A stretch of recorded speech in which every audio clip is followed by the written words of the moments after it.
Este programa es presentado por English Spot, Teaching the Future. y Camerino, Professional Makeup.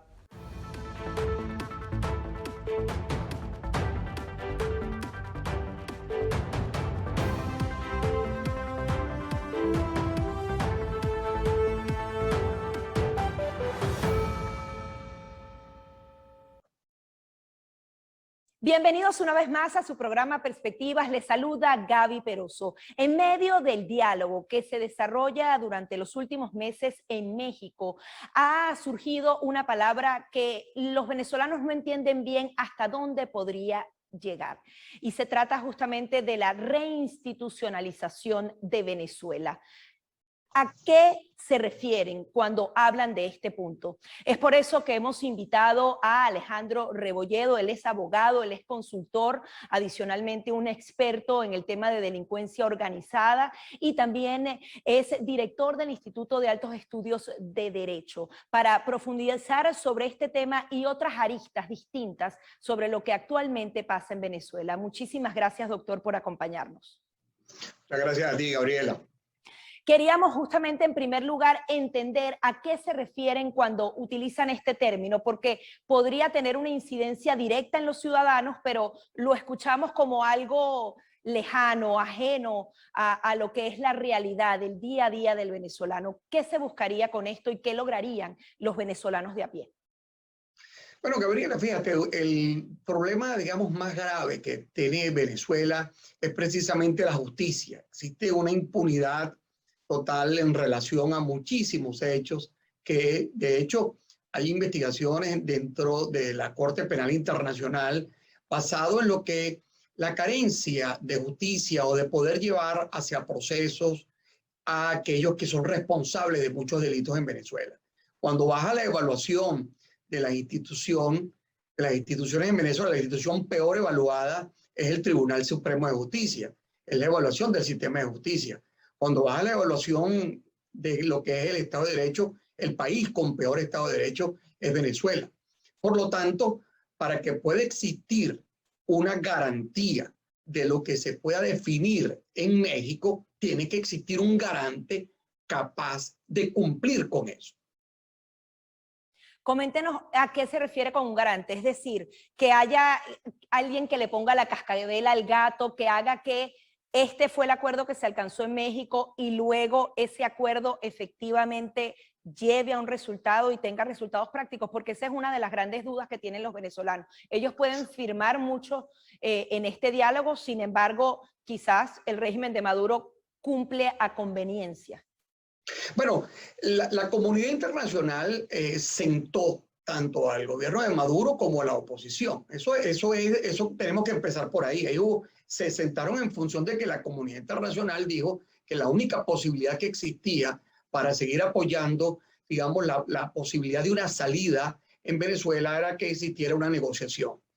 Entonces, no es posible para nosotros que exista cualquier acuerdo de negociación en México si no tienes la garantía en la justicia que se pueda cumplir, porque mañana llega el gobierno de Maduro y dice, bueno, no me gusta lo que ustedes acordaron y meten a una serie de opositores presos, o viceversa, y llegan y no cumplen con una serie de condiciones o situaciones que hayan acordado. Por lo tanto, lo único que es posible es que exista tanto un Tribunal Supremo de Justicia que pueda hacer cumplir y ejecutar, basado en la institución, en la Constitución y en el ordenamiento jurídico venezolano, que tanto se acuerde en México se pueda cumplir. Por eso hablamos del garante.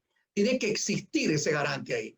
Porque una serie de hechos que vienen sucediendo, Gabriela, en Venezuela, lo vemos como no existen jueces capaces de llevar a cabo el cumplimiento de la Constitución ni el ordenamiento jurídico venezolano. ¿Quién podría ser ese garante? ¿Es una persona, es una comisión multidisciplinaria de venezolanos? Fíjate, en experiencias anteriores, fíjate, cuando hubo ese acuerdo de negociación o esa mesa de negociación entre la FARC y el gobierno de Colombia, por dar un ejemplo, cuando se llegó al punto de la justicia, esa mesa digamos, se distanció durante un año porque es el punto, digamos, más difícil de poder darle a las víctimas o darle digamos, a los ciudadanos lo que ellos más solicitan, que es la justicia. Pero eso fue posible con una comisión especial que se creó. Se crearon 3 abogados del lado del gobierno y 3 abogados del lado de la FARC. Digamos, por dar un ejemplo, nosotros hemos dicho que aquí debe existir una comisión especial, tanto del lado del gobierno de Maduro como del lado de los que representan la oposición, para darle unas formas técnicas para llegar a una solución a la justicia y que esto pueda tener un camino para que se pueda garantizar, como te he dicho, lo que se establezca en México. Quería justamente profundizar en ese tema de la reinstitucionalización. Por una parte, vimos cómo se nombró un nuevo Consejo Nacional Electoral antes de que empezara este proceso de diálogo y de alguna manera ese nuevo Consejo Nacional Electoral da paso a que hoy haya una observación por parte de la Unión Europea. En las cabezas de los demás poderes del Estado, ¿podría estar esa reinstitucionalización? Por ejemplo, nombrar un nuevo Tribunal Supremo de Justicia, que hayan cambios significativos en los que actualmente llevan la Fiscalía. ¿Ese podría ser uno de los objetivos fundamentales de este punto tan particular en el diálogo? Es que es el punto fundamental, Gabriela, porque no es posible que con ese Tribunal Supremo de Justicia que está en Caracas se pueda dar transparencia y seguridad que lo que se va a cumplir o lo que se va a acordar se pueda cumplir. Evidentemente no lo es, porque es un apéndice del Poder Ejecutivo. Los jueces en Venezuela tienen un gran temor de actuar, igualmente la policía y los fiscales, porque saben que si actúan ajustados de derechos, o sea, si actúan ajustados a la Constitución, ellos pueden ser destituidos, encarcelados y perseguidos. De tal manera que tiene que existir la cabeza de la institución judicial que le dé la garantía a los jueces, los fiscales, a la policía, que actúe ajustado a la Constitución, al ordenamiento jurídico, y que de esa manera se le pueda dar camino a lo que es realmente lo que es la justicia y los procedimientos en Venezuela. No puede ser que cada vez que se tenga que ejecutar una acción en función de alguien que está detenido, porque un objetivo político del momento tenga que llamarse y decir, no, no lo haga, espérese que yo le digo cuánto. Y si el juez decide, la policía o el órgano donde tiene recluido a la persona no lo ejecuta porque está esperando la orden política. De tal manera que no es posible ejecutar nada en México si no hay la garantía de quienes tengan el deber constitucional sean otro rostro y tengan una visión realmente institucional. ¿Cuál es su evaluación sobre lo que ha venido siendo este proceso de diálogo, estas primeras 3 sesiones? ¿Han sido efectivas? ¿Qué recomendaría? Bueno, es parte, son muchos años de forcejeo político, son muchos años de ofensas, son muchos años, digamos, de visiones distintas. Tenemos un exilio que tiene realmente, está muy dividido, muy fragmentado. En lo interno también hay una fragmentación muy difícil, por lo tanto que es parte de lo que se va a vivir. Ellos van a seguir jalando hacia donde tienen que estar, el otro grupo va a seguir haciéndolo. Por eso te digo, lo único que va a permitir que esos dos grupos puedan estar dentro de la Constitución y ninguno de los dos se salga con las garantías es que existan instituciones que sean respetadas, respetables y que ellos estén, digamos, ceñidos a lo que es la Constitución y el ordenamiento jurídico. Por lo tanto, va a seguir así, van a seguir planteamientos de lado y lado, pero la única manera real de solución es que exista esta garantía. Yo creo que ese es el punto específico y en todos los procesos, Gabriela, de negociación, siempre el tema de la justicia ha sido el tema más duro y más difícil de poder encaminar. Ahora, ¿usted está de acuerdo con este proceso de diálogo? Y se lo pregunto porque usted ha sido una de las personas que de manera más clara ha dibujado el rostro criminal del régimen de Nicolás Maduro. Y hay quienes dicen que sencillamente con delincuentes no se negocia. ¿Cuál es su posición al respecto? Mira, en Venezuela, los delitos contra el patrimonio público, contra los derechos humanos y contra el tráfico de drogas no prescriben. El artículo 271 de la Constitución. Cuando visualizas esos otros puntos de negociación en varios países, te has dado cuenta, por lo menos generales que persiguieron a la FARC durante 38 años, estuvieron sentados frente a frente con ellos para llegar a un acuerdo de justicia y paz para su país. Nosotros creemos que para la única manera de llegar a un tema de justicia y paz, como lo ha dicho la comunidad internacional, que la única forma de apoyo que sigan es estableciendo que existe una negociación. Lo han dicho países que nosotros hemos creído pues que tiene una posición mucho más firme, ha dicho la única manera es de llegar a una negociación. Nosotros estamos del lado de la justicia, del lado de la paz. Nosotros tenemos que devolverle a los jóvenes de Venezuela, a los niños de Venezuela, su país. Lo que tengamos que hacer para establecer que exista una ruta para que exista justicia y paz en Venezuela, lo vamos a hacer. Usted también ha sido una de las personas más activas en el tema de la investigación de todos esos personajes que terminaron sancionados, que tienen recompensas. Usted justamente ha contribuido con esas investigaciones. ¿Tiene conocimiento de que estas continúen? Porque, por ejemplo, en la conversación que tuvimos recientemente con el embajador de Estados Unidos para Venezuela, James Story, él decía que si no se cumplen los acuerdos, podrían venir más sanciones. Esto va en paralelo. Si bien se está dialogando en México, no se suelta la posibilidad de que sigan habiendo algunas sanciones individuales y esas investigaciones no se detienen. ¿Cómo se maneja esto?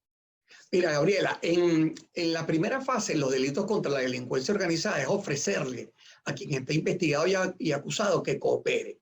Aquí hay mucha gente cooperando desde hace mucho tiempo. Tú eres una gran investigadora, lo sabes muy bien en diferentes estados, tanto en la Florida como en Nueva York, como en Houston. Hay cooperando personas que están investigadas y procesadas.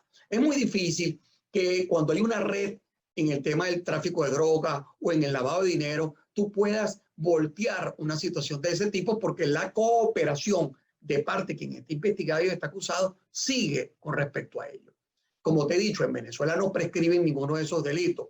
Ahora, que cada uno de estos sujetos que está siendo investigado en un país tiene que responder por el tema de la justicia. Y tú tienes a este señor Carvajal cooperando con España para tratar de no ser extraditado en los Estados Unidos, buscando fórmulas de evitar, digamos, penas superiores a lo que ellos tienen. Cada uno de los que tienen procesos abiertos, esos procesos, para que ellos los cierren, van a tener que defenderse para defender su posición en un expediente específico penal que tienen cada uno de estos países. Ahora bien, hay quienes se preguntan cómo se va a llevar a cabo este proceso, donde van a haber elecciones, donde de alguna manera se está buscando también la reactivación económica, pero incluso se habla de la apertura nuevamente de la Embajada de Estados Unidos en territorio venezolano, pero está una recompensa por la cabeza como por figuras, por ejemplo, como la de Nicolás Maduro. ¿Cómo puede compaginarse este tema? Usted que es especialista en este tema del crimen internacional. Fíjate, en el tema a raíz de la administración del presidente Biden, han existido una serie de movimientos importantes con respecto a las sanciones. La industria petrolera internacional se ha ido moviendo estratégicamente en torno para tratar de que Venezuela no sea un país que donde China, Rusia e Irán se queden con el petróleo venezolano. Se han ido moviendo, digamos, de manera muy estratégica con respecto a esto. De hecho, hay una serie de licencias que se han venido dando para que sigan funcionando en Venezuela. Eso es una realidad. Pero Irán es un país que es experto en saber bypassear las sanciones americanas. De hecho, es el primer socio con el que tiene Venezuela para sobrevivir en razón de eso. Se han ido hacia el euro y se han ido hacia las criptomonedas para bypassear las sanciones americanas. Eso lo sabe todo el sistema financiero internacional, porque nosotros que hemos rastreado dinero durante muchos años, sabemos dónde está el dinero, cómo han contaminado el sistema financiero internacional. Ahora, ¿cuál es la única manera, Gabriela, de nosotros poder realmente tener reciprocidad y poder tener asistencia legal mutua? Es que exista una institución en Venezuela. Cuando no existe una institución, bueno, entonces están los demás países y dicen, bueno, ¿a quién le entregamos la información? ¿A quién le entregamos los expedientes de todo lo que sabemos de lavado de dinero si volteamos hacia un lado y no tenemos cómo hacerlo? Porque hay unos países que dicen, no queremos entregar esta información. Terminamos igualmente en el tema de la reinstitucionalización. Terminamos en el tema de una unidad de inteligencia financiera confiable. Terminamos en el tema de un fiscal confiable para que persiga el narcotráfico, el lavado de dinero y la corrupción. Terminamos un Tribunal Supremo de Justicia que sea capaz de enjuiciar a estos sujetos. Todo va a terminar en la reinstitucionalización. Ahora bien, Nicolás Maduro entonces podría alcanzar que se le quite, por ejemplo, ese precio por su cabeza si permite que el país sea reinstitucionalizado. Ese podría ser uno de los intercambios más claros dentro de esta negociación. Fíjate, él tiene un juicio o un expediente en torno a una vinculación con el tráfico de drogas. Por eso tiene digamos, su cabeza tiene una recompensa de 15 millones de dólares. Igual el señor Diosdado Cabello, igual Tarek El Aissami, igual el presidente del Tribunal Supremo en Venezuela, Michael Moreno, de igual manera el superintendente de criptomonedas, de igual manera varios policías.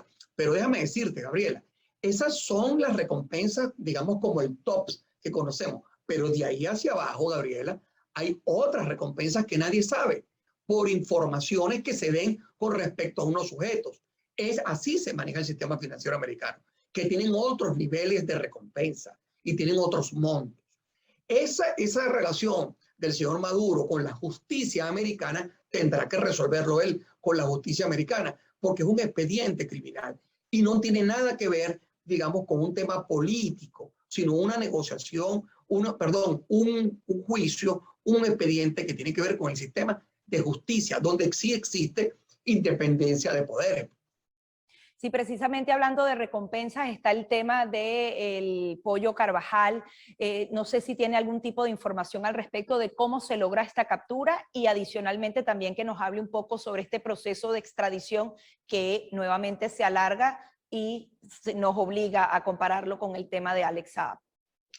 Bueno, el Pollo Carvajal desde hace muchísimo tiempo, inclusive desde que trabajaba en Venezuela para el régimen de Maduro, para Chávez o Maduro, siempre trató de tener relación con la DEA y buscar una forma de entregar información para salirse de eso. Esto no es nuevo, digamos, este proceso que él trata de negociar desde hace mucho tiempo. Él hizo unos primeros contactos con la DEA y con esos contactos no fue posible.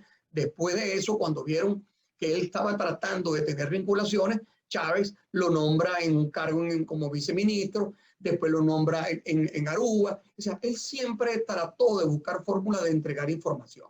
Con respecto a este año y 10 meses donde él se encontraba fugado, por supuesto, todas las pesquisas nos daban a nosotros.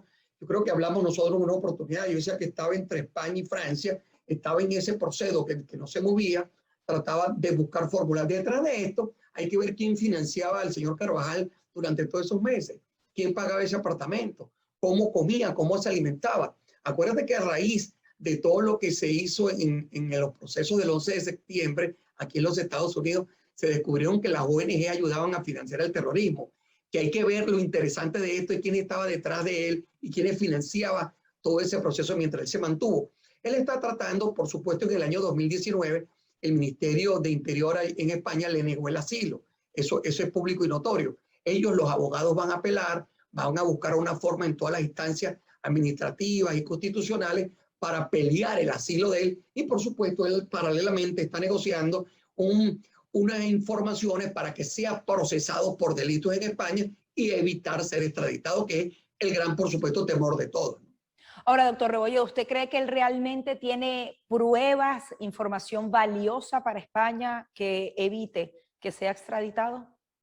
Ahí se juega lo político y lo jurídico, ¿no? Hay esas conveniencias jurídicas políticas donde él tiene información que va a tener que entregar. Por supuesto, estos sujetos, cuando trabajan a nivel de inteligencia, Gabriela, durante mucho tiempo, guardan información privada o información que ha servido para encontrar, digamos, redes, para utilizarla en un momento determinado para salvar su pellejo, ¿no? Él tiene información, por supuesto, durante muchísimos años que trabajó a nivel de inteligencia con varios países y sabe pues de conexiones, de bancos, de testaferros, de empresas, de personas que están vinculadas tanto al chavismo como a los diferentes personeros que hacen vida en España.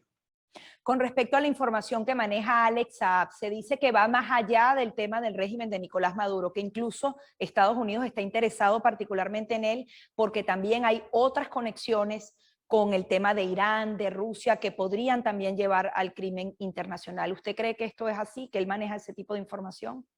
Bueno, fíjate, Alex Saab, como tú sabes, está acusado de 8 delitos aquí en los Estados Unidos por lavado de dinero de 350 millones de dólares, donde inclusive un profesor de la Universidad de la Florida que fue enjuiciado en torno a eso, que a raíz de esa utilización de este profesor de la Universidad de la Florida, es donde se descubre pues la vinculación con el señor Saad y el dinero por donde venía de los Emiratos Árabes y otros países. Ale Saad, no nos olvidemos que con la muerte de Soleimani, Irán hace una acusación formal a los Estados Unidos y le dice que van a vengar su muerte y aquellos quienes ejecutaron esa acción van a morir. Entonces, uno de los intereses importantes de los Estados Unidos es toda esta vinculación financiera que tiene Ale Saad, es decir, con Siria, con Irán, con el Líbano, con Pakistán, con China, con Rusia. ¿Quiénes son los banqueros que están ahí? ¿Quiénes son las empresas que se vincularon? ¿Quiénes han podido violar las sanciones americanas? Porque los americanos dicen, de repente uno de esos sujetos está entre nosotros y necesitamos saber quiénes son. Por eso que hay un interés superior por Ale Saad. Y del lado del gobierno de Maduro, por supuesto, están pagando la factura. Decir que este señor los ayudó para bypassear las sanciones y deben responderle a Irán, a Siria, a Turquía, a sus países aliados, y por eso hacen lo que están haciendo con Ale Saad, una especie de Che Guevara de ellos para tratar de salvarlo o responder todo el apoyo de estos países que le brindaron con la cabeza de Saad.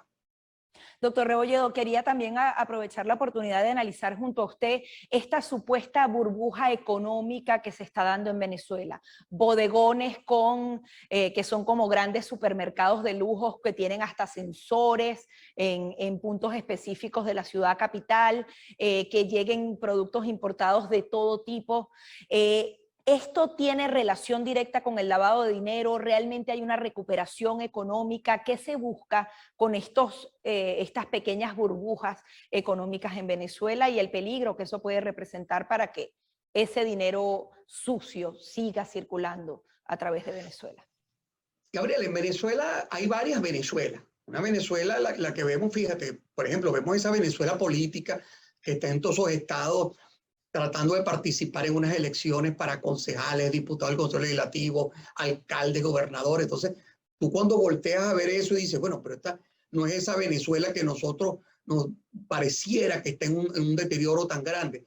Después encuentras una Venezuela en la que tú dices, donde están activando los casinos, donde están activando los bodegones, donde hay una circulación importante. Y después ves la gravedad que existe en un país petrolero, donde la industria petrolera está totalmente deteriorada, los campos petroleros no pueden producir porque no tienen tanto los servicios o los productos para que pueda explotarse. Tienes el tema de la gasolina como un tema grave, después tienes un tema de los lubricantes igualmente grave, pero si bien es cierto que estos países, como hemos hablado, aliados a Maduro, han hecho posible que exista una circulación y un flujo interno. Va a entrar otro tipo de forma de hacer negocio con otra reconversión monetaria. La gravedad que pasó con el Banco de Venezuela y la gravedad que pasó con el Banco Bicentenario en la movilización de cuentas, te das cuenta de lo vulnerable que es el sistema financiero. Existen varias formas en cómo se está moviendo Venezuela, pero sin lugar a dudas, las sanciones han sido muy duras y muy graves para ellos poder, digamos, manejar una serie de recursos y no seguir saqueando lo que ha sido públicamente, como nosotros lo hemos dicho, más de 800.000 millones de dólares se han lavado desde Venezuela, donde todo el comienzo del chavismo.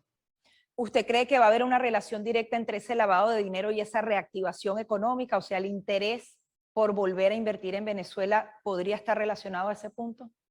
La única forma de poder reactivar la economía y de reactivar la confianza es con la reinstitucionalización. No hay forma de que un empresario serio, mundial, una transnacional, vaya a invertir en Venezuela si no encuentra la posibilidad que un sistema de justicia le garantice que sus bienes, su inversión, digamos bien habido, pueda ser respaldada y pueda ser blindada en un tribunal a la hora de una diferencia. Si tú estás jugando a que, como va viniendo, vamos viendo para hablar en el alargo popular, y vaya a decir que le quiten los bienes si hay un gobernante de turno, no le gustó porque usted hizo tal o cual cosa, entonces ese inversionista no va a arriesgar lo que es una inversión tan importante en un mercado que el mercado no le pueda permitir. Cuando tú hablas con los economistas en Venezuela y hablas de todo el monitoreo y el diagnóstico que existe, termina en la institucionalidad.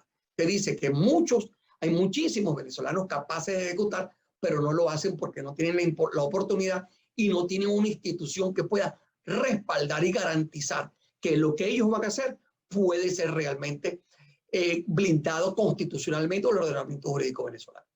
Muchísimas gracias por su participación, doctor Rebolledo. Muchas gracias a ti, Gabriela. Son las declaraciones de Alejandro Rebolledo, quien es consultor, abogado penalista, también especialista en el tema de la prevención de la delincuencia organizada. Hasta aquí nuestro programa Perspectivas. Este programa es presentado por English Spot, Teaching the Future. y Camerino Professional Makeup.